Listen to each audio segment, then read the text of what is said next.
Welcome to the Fabulous 413. I'm Khalees Smith. And I'm Monty Belmonte. Later this hour, we'll be celebrating our new neighbors with Immigrant Voices, a production by the Center for New Americans happening at the Shea in Turners Falls this Sunday. We'll talk with the center's director, Laurie Millman, and Roberto Loccident, a newly arrived Haitian student who's coming to the studio with his guitar. And Deerfield's own award-winning, nationally acclaimed author and illustrator of Sibley's Guide to Birds and What It's Like to Be a Bird, David Sibley will be at Treehouse Brewing next week as a benefit for Deerfield's Tilton Library. He'll answer our and your bird-related queries, so email us at thefab413@nepm.org or text 1-800-639-9120 if you've got a bird question. But first... One of the reasons we decided to call the show The Fabulous 413 as opposed to something like The Valley was because we wanted to make sure everybody felt included. And nobody feels less included as being called The Valley than people in the Hilltowns. And joining us from... You're not the Berkshires, you're not the Valley. You're the Hilltowns. And you're not accessible by the highways.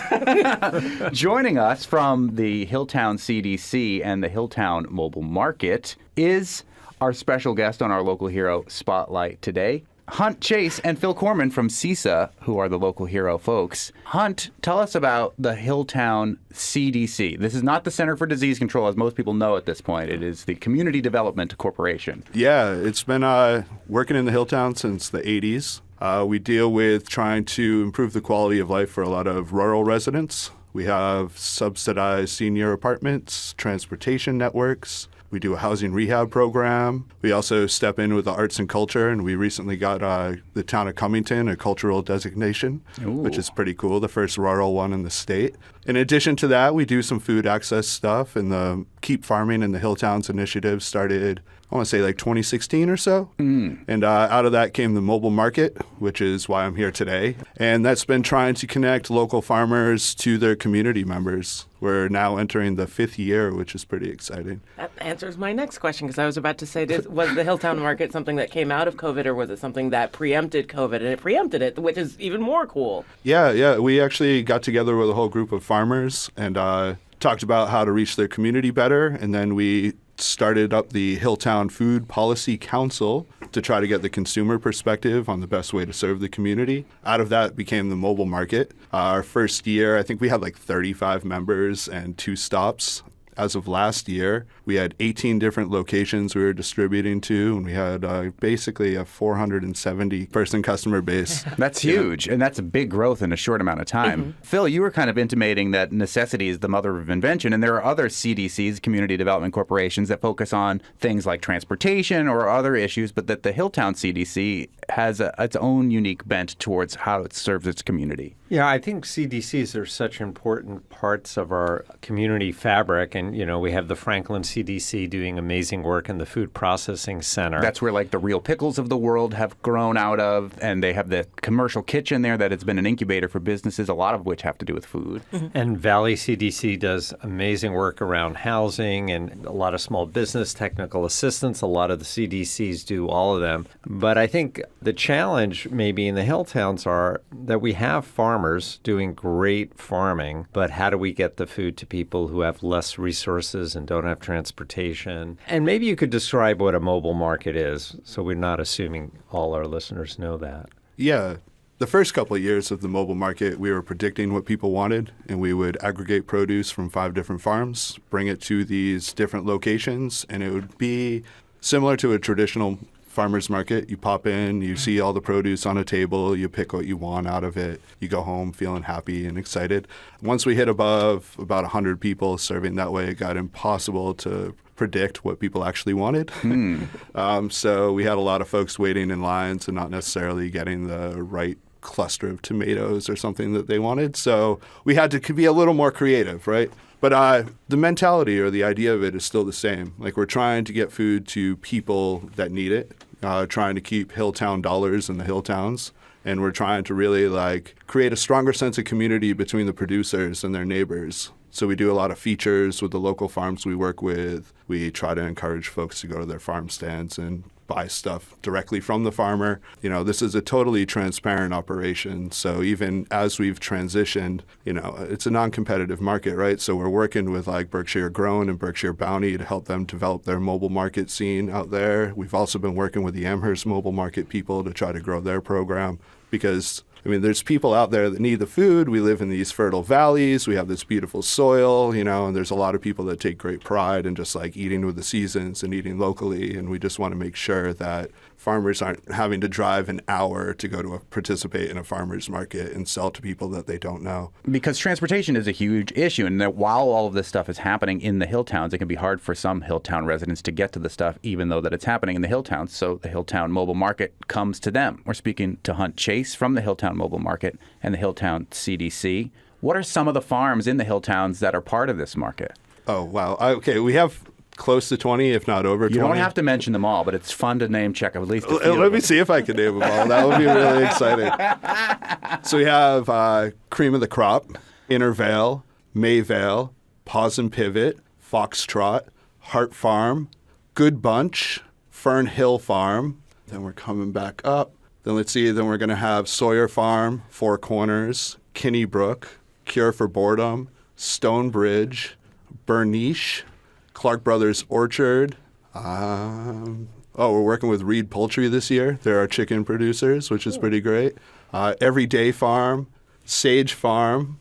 Oh, man, I'm drawing a blank now that it's You're up getting to close. 17 by my count, though? Right off the top of your head, no notes. So, Well, yeah, I know. I feel bad for the ones I'm leaving out. Well, they'll be in touch with you. I'm sure they'll let me know. Yeah. but that's impressive, and it just kind of goes to show you. Like, I could watch your brain like going around the Hilltowns to try to like. I know, I was replicating my pickup route. Yeah, it's like a memory palace. So you go around and you pick up from the farms and then go to people's houses or like specific neighborhoods? Yeah, last year we went around and we picked up at all these different farms, and then we were renting space at the back of the Chesterfield General Store, and we were packing all our orders. So Wednesday was like a nightmare of a day. We're unloading, picking everything up, unloading, packing like 115 orders, loading the truck back up, bringing them to Sawyer Farm that was letting us use their walk-in cooler last year. This year, though, we've rented the Sawyer Farm store. So we're now a year-round operation, like a walk-in grocery store. So now as orders come in, we're packing them individually versus having to do like 100 in a day at that point. It's a little more casual.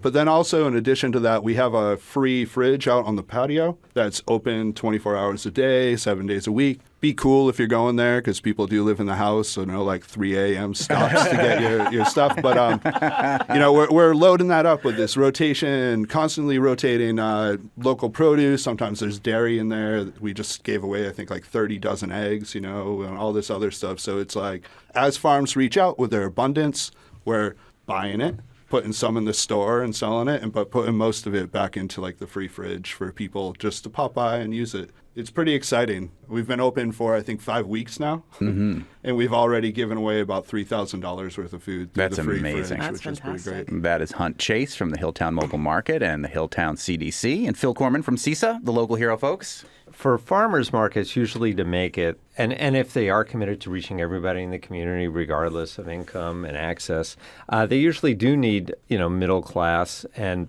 people with more discretionary income to kind of carry part of the day. And now we're lucky enough to have food stamps or SNAP and the Healthy Incentive Program. For like the Sawyer store or other food delivery models, are you delivering to folks who pay straight up? Definitely. I can't emphasize that enough. This market is for everyone. We don't want there to be an economic barrier for people, but if you have the means, by all means, come in, shop. If you're feeling generous, donate, because we just run that money right back into like the Golden Ticket program, which we do too. We're giving individuals that self-identify as food insecure. We don't ask for anything further than, hey, I need this. We're giving them $150 each to use at the store. As of this morning, it's 85 golden tickets we've given away, which is pretty in phenomenal. just this 5 weeks or in the history Just in this 5 weeks. Yeah.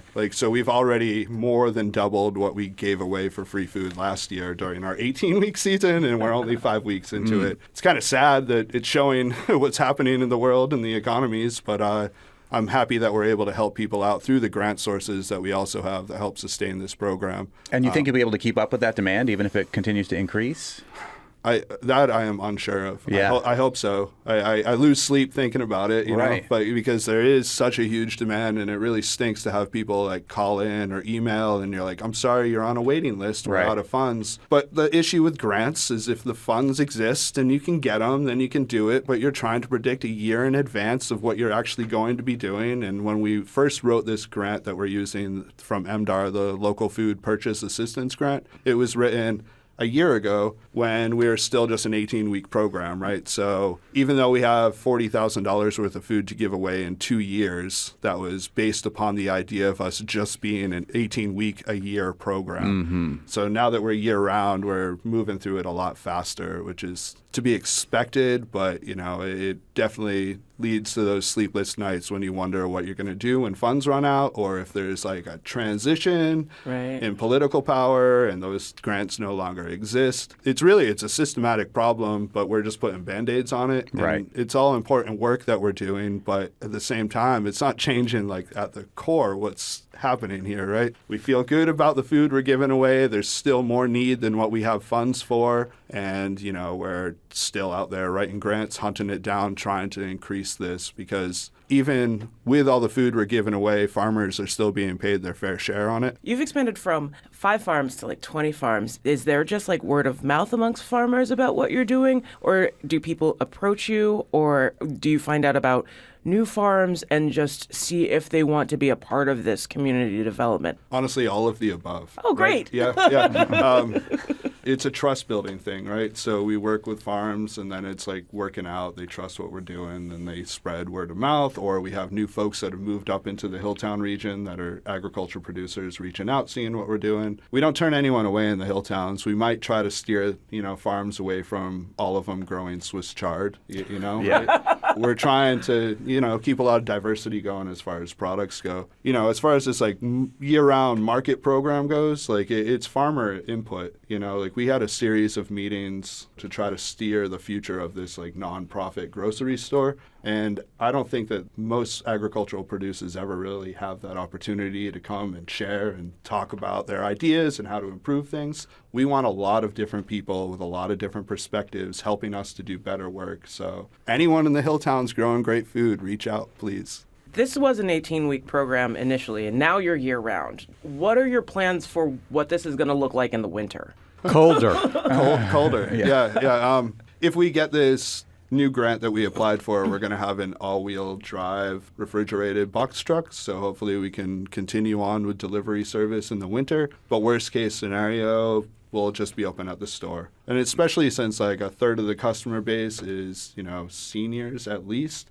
You know, I don't want to overstep my boundaries or say something that maybe it won't happen, but the idea is that we can continue doing door service for like the subsidized senior apartment complexes. So even in the dead of winter, people are still able to have a full refrigerator. No one should be wondering where their next meal is coming from. So regardless of where you're living, we're trying to help you out. It's hard, right? Like with the extended SNAP benefits being cut, especially our region where there is no transportation whatsoever, it's tricky. It's a system problem. If people can't afford food today and you load them up with groceries, they can't afford food tomorrow. So like without making some real change in the whole thing, like a week's worth of groceries only lasts a week, you know? It's almost like hunger is a political issue, and it could be solved if we didn't lack the political will. I know I've heard that somewhere before, maybe from our guest who comes on every Thursday. The hilarious thing, I say the same thing about Batman, who I have a shirt on. What would Batman do is your shirt right now? Right, but what Batman really should do is just give away most of his fortune to Gotham, and then he wouldn't have all those problems with the criminals. Yeah, that's right. If you feed the criminals, they're not going to want to turn into the Joker. How childish can you get, huh? You wouldn't get a guy with glasses on, would you? Hunt Chase from the Hilltown CDC and the Hilltown Mobile Market, who are doing such great work in the Hilltowns, and you can access the market at HilltownMobileMarket.com. We have a domain now. All right. Oh. You can go to HilltownCDC.org to see the work that we're doing, or reach out if you need help with one of the programs that we do. But HilltownMobileMarket.com, and we're also working with Forage to be able to accept SNAP online. Excellent. So, you know, it should help a lot with access. And Phil Corman from CISA, who are the local hero folks. You can find out about all our local heroes doing things in the world of food and food justice at buylocalfood.org. Coming up later this hour, we'll be celebrating our new neighbors and the gifts they've brought with them to Western Mass. We'll talk with Center for New Americans Executive Director Laurie Millman and Roberto Loccident, a newly arrived Haitian student who's coming into the studio with his guitar and will perform on stage this weekend. And up next, nationally acclaimed author, illustrator, and bird expert David Sibley. Got a bird question? Text 1-800-639-9120. You're listening to The Fabulous 413 on NEPM. Oh, well, everybody's heard about the bird. I still can't believe that you did this. Welcome back to The Fabulous 413. Nationally acclaimed bird expert from Deerfield, David Sibley, will be at Deerfield's newest brewery, Treehouse, this coming Monday, the 22nd, talking about birds at a benefit for the Tilton Library and South Deerfield's building expansion. Joining us from the Tilton Library is Library Director Candice Bradbury Carlin and Deerfield's own author and illustrator of the Sibley Guide to Birds and What It's Like to Be a Bird, David Sibley. Thank you both so much for joining us. Thank you. It's great to have you here. Now, first off, David Sibley, there's lots of fans of yours here at the radio station, Yes. including one of our engineers, Kara Foster, who I believe got some of your books for the holidays. And She says she has 3 of them. yeah, that's some good stuff. So now I woke up this morning. Let me just backtrack for a quick second. I hosted a morning show for 17 years. And I got up at an alarm at 2 o'clock in the morning that sounded like birds. So I kind of hate birds, to be honest with you, in that regard, because they remind me of waking up painfully early. And it was, ironically enough, this morning at, I think, 5:45 that I was awakened from a deep sleep by a bird outside my window that sounded like it was mocking me and saying, "You're awake. You're awake. Ha ha ha ha." And I think it might be a cardinal, David Sibley. Does that sound like it could be potentially a true bird call of a cardinal? Yeah, that would fit. That would fit. And they are loud and one of the first birds to sing in the morning and would be outside, right outside many people's windows. So I'm not going crazy, although the bird was driving me crazy. I believe our engineer, Betsy, has a cardinal call in there, so we'll see how close I was to the annoying, "You're awake? You're awake?" Please stop doing it.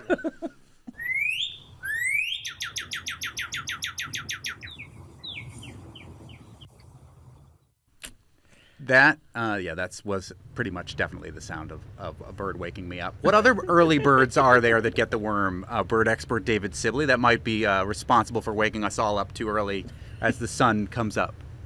Oh, well, around here, one of the very first birds to sing is the American robin. Mm-hmm. That's an early one. And Carolina wren, which is a more recent colonist and kind of moved north. Their range has expanded north over the last 50 years or so, but they are also quite noisy and like to hang around houses and sing incessantly early in the morning. Now, you're doing a benefit at Treehouse, which seems appropriate for a bird expert, this coming Monday, the 22nd, where you'll be talking about birds in a benefit for the Tilton Library in South Deerfield. And also joining us is Tilton Library Director Candice Bradbury Carlin. Candice, tell us about your relationship with David Sibley and how you got this acclaimed author and illustrator to do this benefit for your library. Well, we don't really have much of a relationship yet. It's growing fast. Now you have one over the internets on a radio show. Accidentally playing matchmaker through this fundraiser. Yeah, right? Yeah, it's been growing strong quickly with a couple other library folks that are in the mix and planning this event. And Dave has just been so gracious in answering our questions and being willing to pretty much do whatever we ask him to do. And the tickets for the event are selling fast. So it's really obvious that you have a lot of local fans, David. And so we're just thrilled. Part of why we're doing this is for our fundraising for our expansion that we're in the process of designing and we'll be building starting next year is, we have a $2 million goal for private donors to offset the cost of the town. And in addition to a $4 million state grant from the Massachusetts Board of Library Commissioners. And so we wanted to have, as part of our fundraising effort, a series that we're calling Local Excellence. And so the first person that came to mind was you, David, because you're local and you're excellent. And That'll do it. Yeah. and we just know that we have a lot of bird fans in the area. You can't live in Western Mass, sorry, Monty, and not love birds. At least most people. I do love And, them. Now that I get up a little bit later, I do watch the birds at my birdhouse every morning with my wife while we drink coffee, but there's still that trauma from 17 years of pre-recorded bird songs waking me up. So You did that to yourself. I You know. had choices. I was just thinking that. that's Candice Bradbury Carlin, who is the director of the Tilton Library in South Deerfield, who's the beneficiary of an event starring David Sibley at Treehouse on Monday. But speaking of bird fans at Tilton Library, what are some of the species that you could see most often if you were outside on the grounds of Tilton Library? David, you're the bird expert. Yeah, that's me.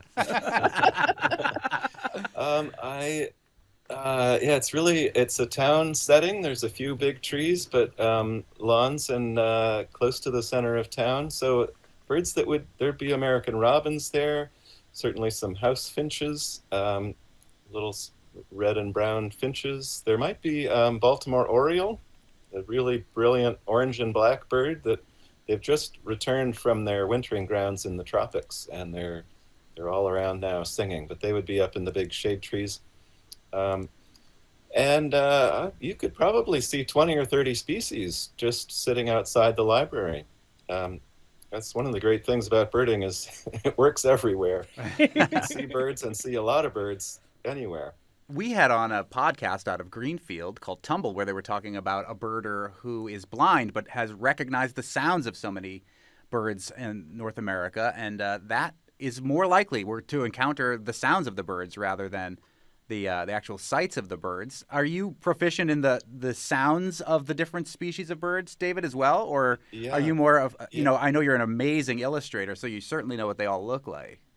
Yeah, but sound is a huge part of bird watching, and learning to recognize birds by their sounds. It's kind of like learning a new language. It takes years of practice. I'm still learning and still becoming more fluent in bird sounds. But yeah, it's a big part of bird watching, and everyone who watches birds is at the same time working on learning the sounds. And for people who are visually impaired, it's a great way to enjoy birds as well. Now, I jokingly mentioned that I thought that cardinal was mocking me and saying, "You're awake." But that is a great way, a mnemonic device to remember all sorts of different types of birds that we might hear, like the birds are saying something memorable. Any of those kind of jump to mind for you, David, about different bird songs that when we hear them out in the wild, that we'll be like, aha, because David told me today, I know that is a fill in the bird blank. Fill in the bird blank. Yeah, there's all kinds of mnemonics. The Carolina wren that I mentioned earlier has a kind of a chanting song. They do a 3 or 4 syllable phrase repeated several times in a row. And the most common mnemonic is like tea kettle, tea kettle, tea kettle. So if we hear tea kettle, tea kettle, tea kettle, Carolina wren. Tea kettle, tea kettle. All right. Some people say cheeseburger, cheeseburger, cheeseburger. Saturday Night Live fans from the 70s, perhaps. What are some other common ones that you can think of, David Sibley, birding expert from Deerfield? Let's see. There's the chickadee is one that jumps to mind, right? Doesn't that one say its name? Chickadee dee dee dee dee dee dee. Yeah, their call note, yeah, chickadee dee, and that's where the name comes from. There's quite a few birds that their name, the common English name that we use for them, comes from their sound. The chickadee, killdeer, which is a kind of shorebird that nests in dry places like gravel parking lots and fields. But they say their name, killdeer, killdeer, killdeer. What a morbid bird that is. Well, they're on the shore. They shouldn't see them often. They're a little bit braver and more bold than they may imagine. I can't imagine a killdeer as actually doing it. Maybe a bald eagle, perhaps. Well, David Sibley, the renowned author and illustrator of all sorts of wonderful books about birding, is going to be at Treehouse in South Deerfield, or is that technically Deerfield? I think it's South Deerfield still. Yeah. On Monday, and it's a benefit for the Tilton Library. We're going to take a little break, and then we're going to come back and hear more about birds and more about libraries with author and illustrator David Sibley and Candice Bradbury Carlin. If you've got a question for our bird expert, you can text it 1-800-639-9120, and we'll ask it on the other side of this break. You're listening to the Fabulous 413 on NEPM.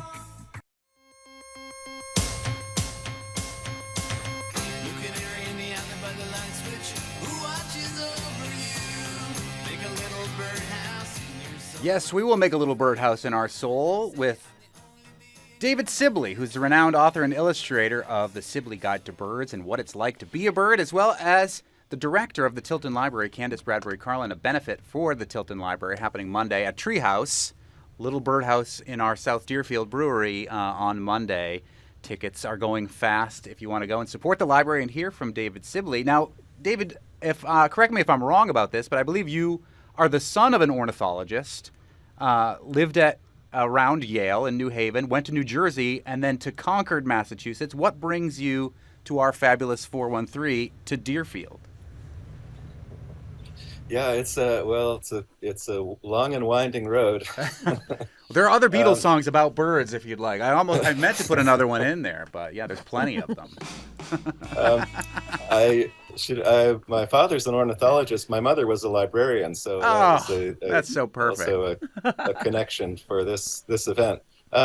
We lived in Concord. We raised our kids there, and the kids graduated from high school, and we're moving on. We were looking for new frontiers, and a friend of ours had a house here in Deerfield, an old farm, and we came here almost 6 years ago now, but we fell in love with it immediately. It's just so peaceful, so pleasant. The Happy Valley. It's and lots of birds.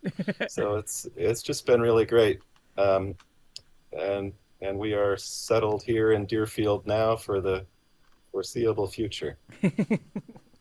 What's the rarest bird you've spotted since moving out west? Oh, that's a good question.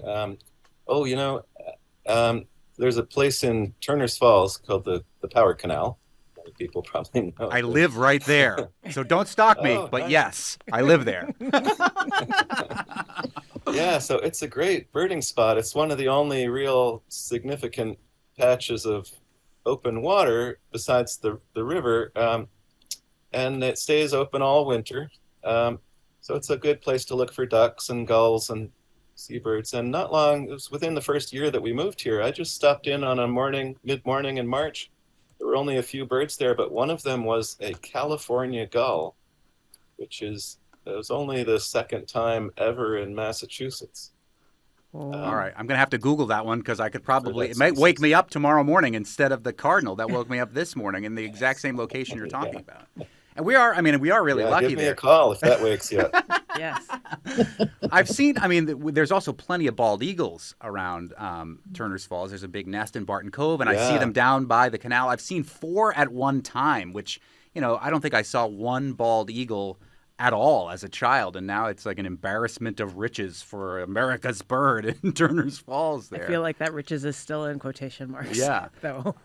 Yeah.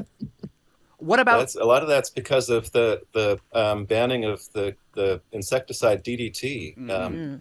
That when we were kids, you're probably younger than me, but when I was a kid, bald eagles, ospreys, a lot of other predatory birds their populations were really low because DDT had such a horrible impact on them, and DDT was banned, and the populations rebounded, and that's one of the reasons that we're seeing so many eagles now is because of that ban.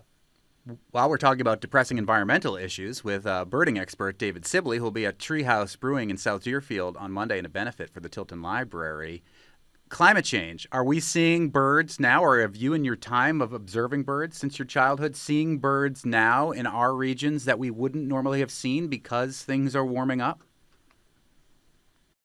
Yeah, there's a lot of changes. The change is a constant in the bird world, and a lot of the changes that we're seeing now are linked to warmer climate. The southern species are moving north. The Carolina wren that I mentioned has moved into Massachusetts in the last 50 years or so.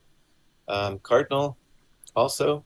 100 years ago, it would have been really rare to hear a cardinal in Turner's Falls. Huh. And so, yeah, lots of changes. It's hard to separate exactly what impacts the climate. There's a lot of other changes happening as well. A lot more exotic shrubs and trees planted, a lot more houses, a lot more bird feeders, and birds like cardinals benefit from all that as well. So, but climate's certainly part of that. So you do a lot of or primarily your own illustration for your books, moving from, I was noticing, from pencil to scratchboard to acrylic, and now using digital means to produce your illustrations. But which of those do you find easiest to work with for what you're trying to convey in the detail and orientation of these birds, especially in your books? The work that I'm doing, most of the work that I do is really scientific illustration. It's trying to convey details of the bird's appearance. And for that, I have found in the last few years that the digital medium has become so easy, so versatile, that it is by far the best medium for me to use for those kinds of illustrations. I still think the more, personally, I really like the kind of sketchbook style illustrations, pencil with just a little bit of color added or just plain pencil. And I think they're fun to look at because they leave a lot to the imagination. They're more interactive than a really fully complete detailed painting. And those kinds of illustrations, it's still easier for me to do those on paper because that's what I grew up doing. But I suppose if I was just starting out now in my career, I would probably be doing everything digitally.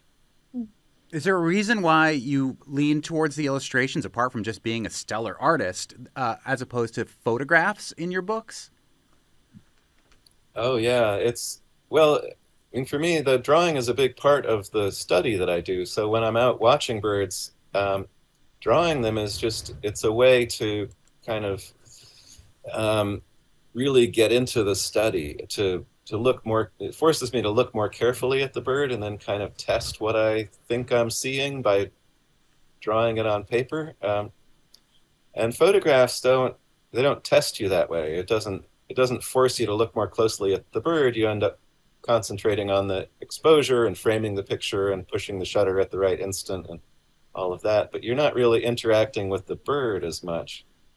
That's interesting that it's for you. And then we benefit from it. You know what I mean? It's for your own edification, and then we can all benefit from it. These books have sold millions of copies, if you are not familiar with David Sibley, the author that we're speaking to. And doubly benefiting because also through your site, there's instructions on how to do this as well, like for people who are interested in also sketching and creating images of birds. It's really cool. We are also speaking with Candice Bradbury Carlin, who is welcoming author-illustrator David Sibley to Treehouse, the brewery in South Deerfield, on Monday as a benefit for the Tilton Library. Candice is the library director. We've heard a lot about new libraries and expanding libraries in our region. We're really excited about the Greenfield Public Library opening pretty soon. The Jones in Amherst is going through an expansion.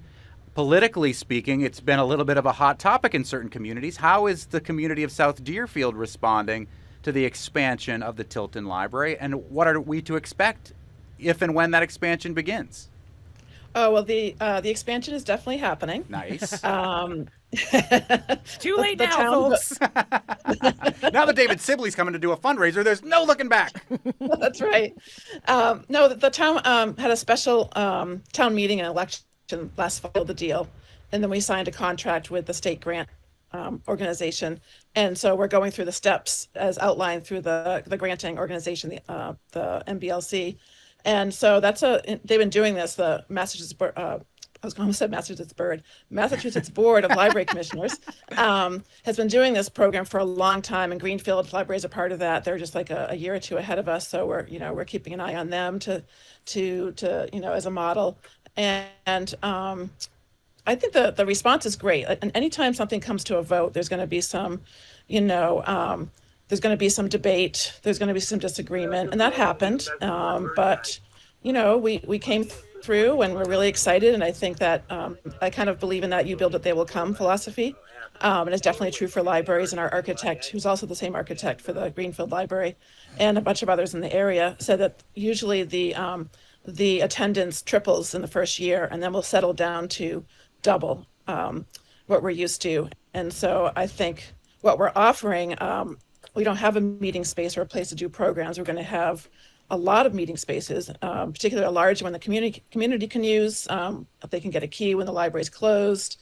We'll have a couple of medium-sized rooms. One of them will be a worker space / maker space. We'll have some quiet study rooms. We're finally getting a teen room. We've been operating out of an old closet for teens that go to school right down the road from us.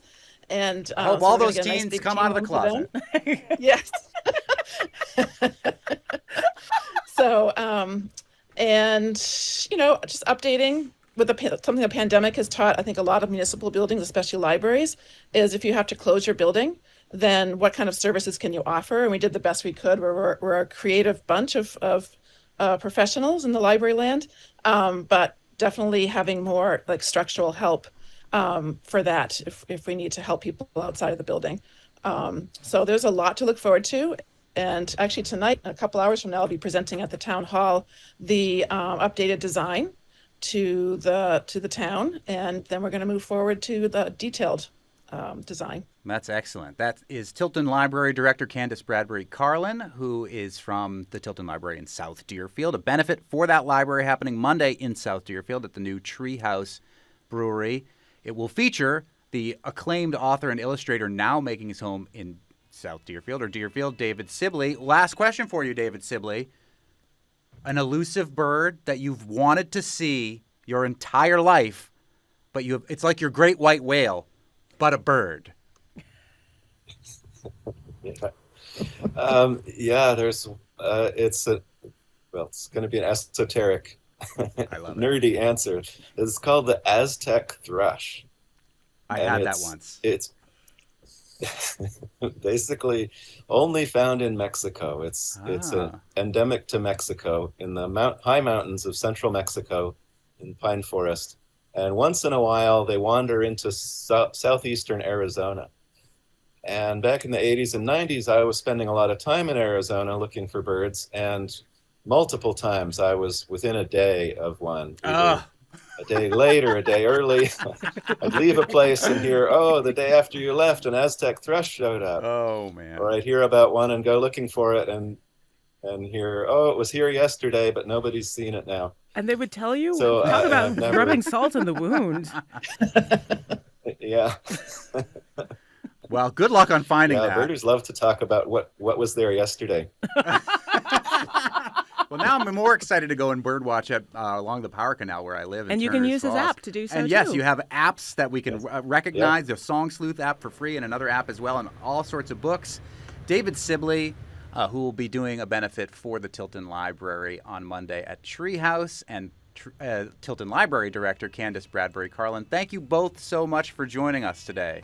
Thank you. And thank you, David, for doing this. Great. Coming up, my pleasure. We'll hear about Immigrant Voices coming right down the street from the Power Canal where I live at the Shea this Sunday. You're listening to the Fabulous 413 on NEPM.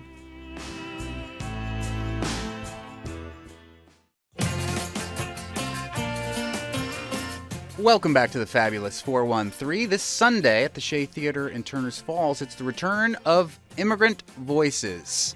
It is an opportunity to hear from some of the folks who work with the Center for New Americans, learning English and on the pathway to citizenship. And joining us from the Center for New Americans is the Executive Director, Laurie Millman. And joining us is one of the students of the Center for New Americans, Roberto Loccident, a newly arrived Haitian student. who's coming to this, who's in the studio with his guitar right now. He has come already. Yeah, and will be performing this Sunday as a benefit for the Center for New Americans. We're going to hear all about the work the Center for New Americans does in just a little bit, but let's hear a little taste of what you're going to be playing on Sunday, Ronaldo. Yeah, I'm going to play. Thank you so much for this opportunity. I'm going to sing it for you. Right. Excellent. Thank you. Yeah.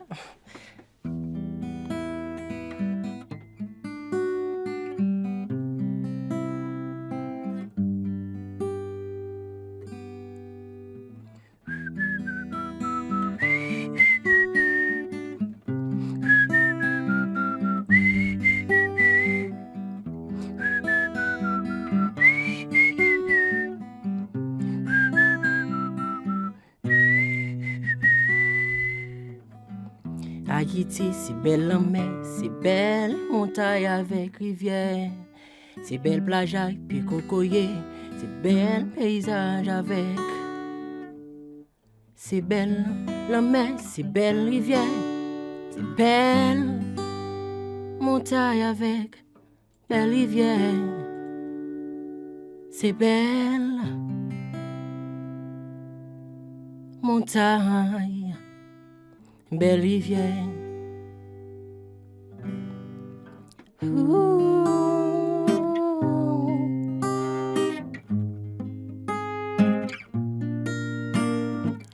Spécial,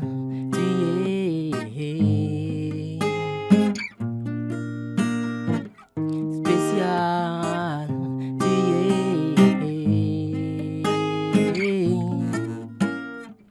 spécial.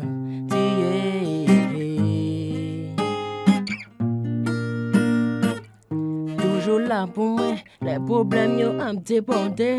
Femme comprendre réalité que langue a tant qu'on demandé. Les non pas cal nan reston résilient pour pas te corder. Les n'a get plus maturité ou un esprit m'abonné. Ou c'est première femme qui fait moi quand l'amour bébé. Imaginez seulement sans vous bam dégoût. Imaginez-moi sans vous, ni vous tout baby, I'm jump like yeah. Love moi love baby, love moi love baby. Sincérité, fidélité, affection que m'endom dit ou love moi love baby, love moi love baby. C'est toute action ça yo qui fait sans vous moi pas qu'à vivre, vivre. Non non non non, sans vous moi pas qu'à vivre, baby.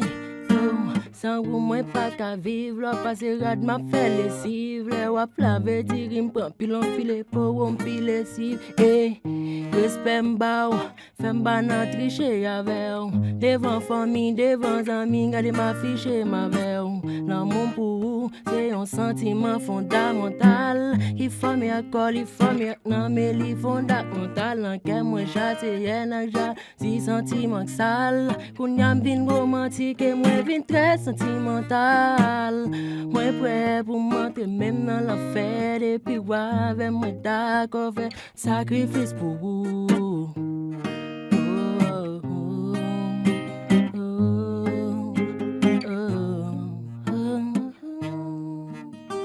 Thank you so much. Woo! Roberto Loccident, newly arrived neighbor from Haiti, working with the Center for New Americans, and will be performing that on stage on Sunday? Yeah. At Turner's Falls at Immigrant Voices. It is not this song. Oh, It's good. another song. We got a special in-studio song. You want to hear a little bit? Well, we'll have to save it for Sunday because we got to make sure to have time to talk to Yes, Laurie. okay. Laurie Millman, the executive director of Center for New Americans. For those who might not be familiar with what the Center for New Americans is and does, tell us about your mission.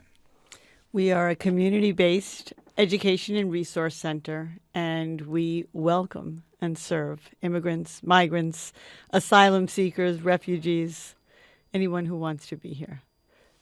And you provide for them a variety of services, not least of which is teaching. Legal. Right. And so teaching. yes, so we offer free English classes. Without them, it's very hard to make doctor's appointments, support children in school, get jobs. So we offer free English classes in Amherst, Northampton, Greenfield, and online, mornings and evenings. And yes, you're right. We offer low-cost immigration legal services. So DACA renewals, green card applications, employment authorizations, temporary protected status, which is what many of the Haitian arrivals are applying for, and some asylum applications. I should fully disclose that my wife teaches for Center for New Americans and will be teaching an online class today. But it is a labor of love. She loves teaching English. And so, Ronaldo, how long have you been in the United States? Around 6 months. 6 months. Yeah. Oh. And did you speak English before you came? No. And you're already speaking English as well? I'm speak because God put on my way Center for New Americans Oh, nice. to help me. And tell us about that song you performed. It was in Haitian Creole, I'm Yeah, assuming. Asian Creole. This song I was singing is this song talk about your partner, your wife, your love. Yeah, I heard yes, baby your in love, there a right? bunch of Yeah. Yeah. And tell us, Laurie, some more of the people that will be performing on Sunday in this benefit for the Center for New Americans. So what's really wonderful is that Ronaldo will join some other Haitian former students, people who have performed before, Rose and Joanne, who arrived from Haiti a few years ago and have really made their way here. Rose is recredentialing now as a nurse. Joanne has already recredentialed as a nurse, and they're both bringing family members over now with the reunification program. So he will join them in singing on stage.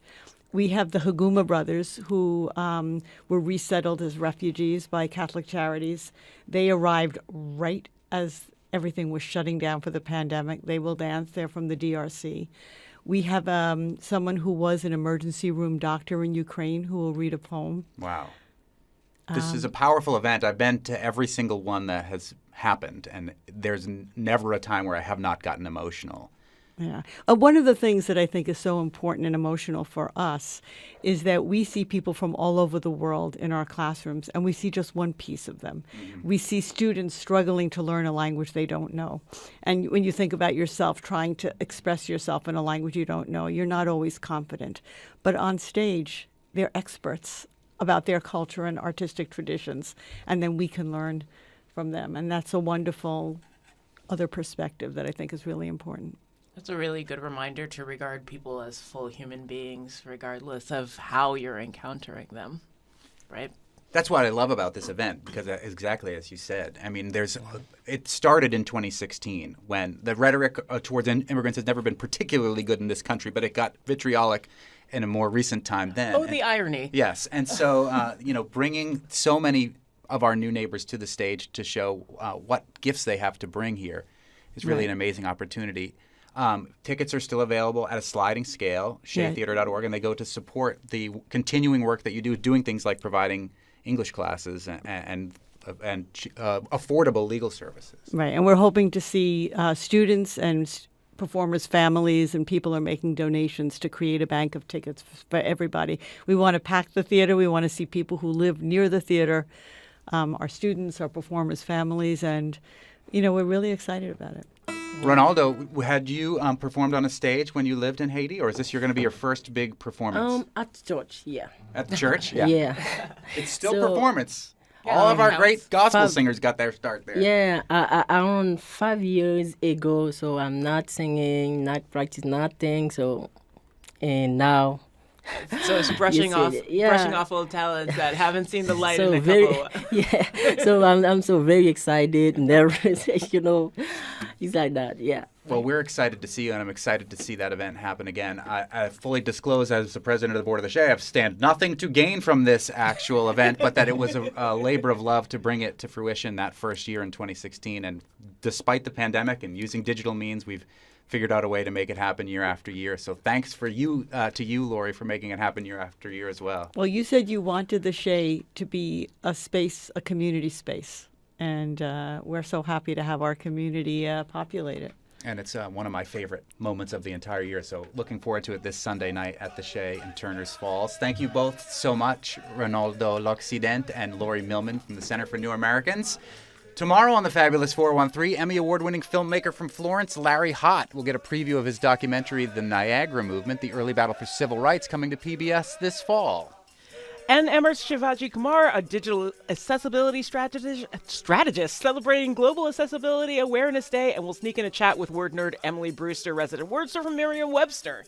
Our director is Tony. It's how doers get more done. Our engineer is Betsy. Emotionally unbalanced makes you physically unbalanced, Cordis. Our technical team is Bart, Enco Wranglin Rankin, Kara, big David Sibley fan Foster, and punk rude boy Dubé. We'll see you tomorrow on the Fabulous 413.